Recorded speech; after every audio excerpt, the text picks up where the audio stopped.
The End of Evil Mass Murdering Child Sex Offender Fake Physicist Lunatic Albert Einstein. Content is very distressing. Albert Einstein really died in 1970. He was one of those lunatics who claimed to get off on ritualistically abusing part Habsburgs, whether officially royal or not, but only if legitimately conceived. Regardless of whether his victims were legitimately registered at birth or not.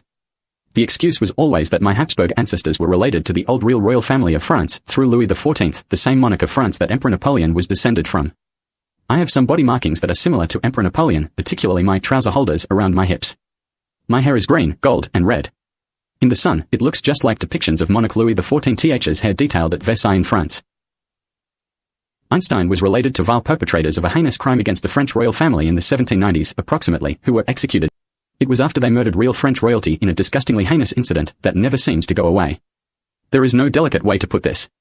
When the perpetrators were caught lunatic partying in the royal buildings in France with the real French royal victims' deceased bodies all over the floors, they were caught taking turns sexually molesting the bodies.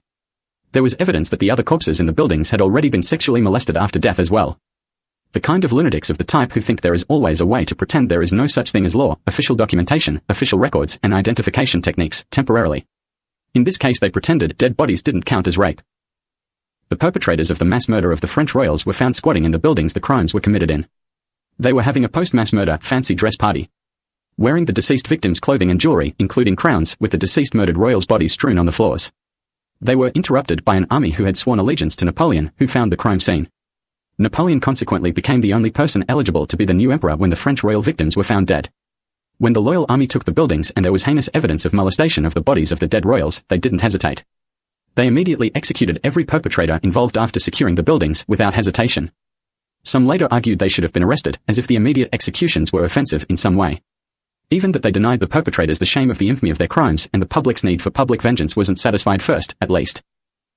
After the perpetrators were executed, the buildings were thoroughly cleaned up and the deceased royal victims all accounted for as identified. Their remains were then secured for official royal burial. Napoleon, who was genuine French royalty, was the first person eligible to be the next emperor due to the murders. He was asked to check if the recovered items were authentic afterwards. They guided him into the cleaned buildings after the bodies had been removed and let him check if the royal items recovered from the perpetrators were authentic. He only knew them by feel, as he was vision impaired.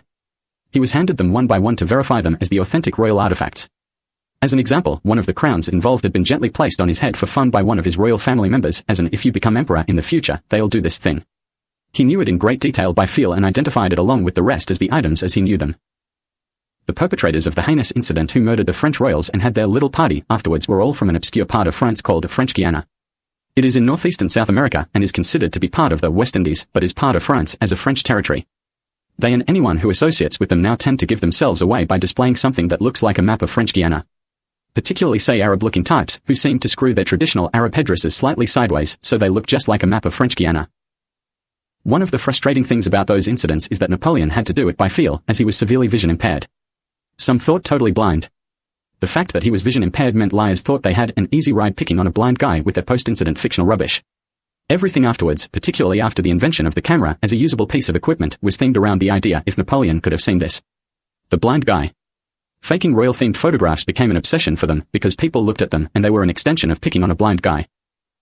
Afterwards, before and after he became Emperor Napoleon as successor to his royal family predecessors, loony people started pretending if the perpetrators of the murders stole the jewelry, wore the crowns, used the furniture, and squatted in the buildings until caught and executed, that should be enough. Even if the crown was way too big for the idiot imposter's skull. That it should be assumed they genuinely became the new royal family, temporarily, just by committing the crime, wearing the clothing and jewelry including crowns, and using the royal items in the buildings, including the furniture, including a throne used in a coronation, if you like.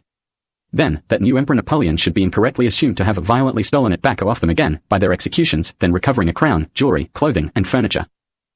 Napoleon's statement, approximately, "Well, I'll have to declare myself the new emperor to be at some point," spoken quietly in the aftermath and grief, became a putridly fictionalized tale of conquering a bunch of lunatics that temporarily stole the French royal family as if theirs. It was fictionalized to their execution at his order, as if they were the royal family, for a few days before he ordered their execution. Then his impromptu coronation on the spot whilst blood was still spurting out the perpetrators' necks. With the crown placed on his head in front of army witnesses and a quick verbal declaration that he stole it back and was declaring himself emperor, sort of thing. As if the fictional details matched what was required for people to pretend the perpetrators were the royal family between the murders of the real royals and the perpetrators' execution. You know the drill by now, and you've seen the corrupt sport results parodies and metaphors. They even went as far as pretending that descended relatives of the perpetrators of the murders of the French royals should be aggrieved that Napoleon became emperor instead of one of them. And it was worth disputing, as if one of them could become emperor in the future. Afterwards, people started pretending descendants and descended family of the executed perpetrators should have gotten to use the vacant royal properties in France on an ongoing basis and keep pretending to have stolen the estate, particularly after they became vacant, so they would get used. Even the fiction that they symbolically restole it back off Emperor Napoleon after the perpetrator's execution. Or, if people didn't let them do that, they threatened to steal another royal family to pretend to compensate themselves for not getting to pretend to own the French royal estate. They then started claiming it as tradition to kill and sexually molest the dead bodies of people related to the old French royal family. Including if those people don't pretend the descendants and descended family of the executed perpetrators aren't the real royal family now, or don't pretend the perpetrators took over being the new royal family temporarily until executed. They still insist people must pretend the perpetrators swap places with the murdered French royals and ask people to support them when they claim they should be allowed to use the remains of the French royal estate as if theirs. My indigenous Australian great-great-great-great-grandmother Louise married into my Hohenzollern royal family monarchy of Germany in 1793. She was born in the old city of Järingen in what is now Gippsland and emigrated to Germany as a child, settling in Mecklenburg-Strelitz. It made her a princess in my royal family and queen of the permanently defunct Kingdom of Prussia as well. She married Kaiser Frederick Wilhelm III, my sixth predecessor. Princess Louise had private meetings with Napoleon during that period, themed as the Queen of Prussia and princess spouse of the Kaiser of Germany, speaking to an eligible French royal who would become emperor.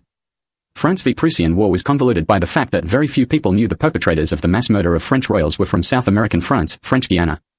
They usually paint themselves brown as if it is ceremonial when they try anything on now and put on a French accent or a South American one.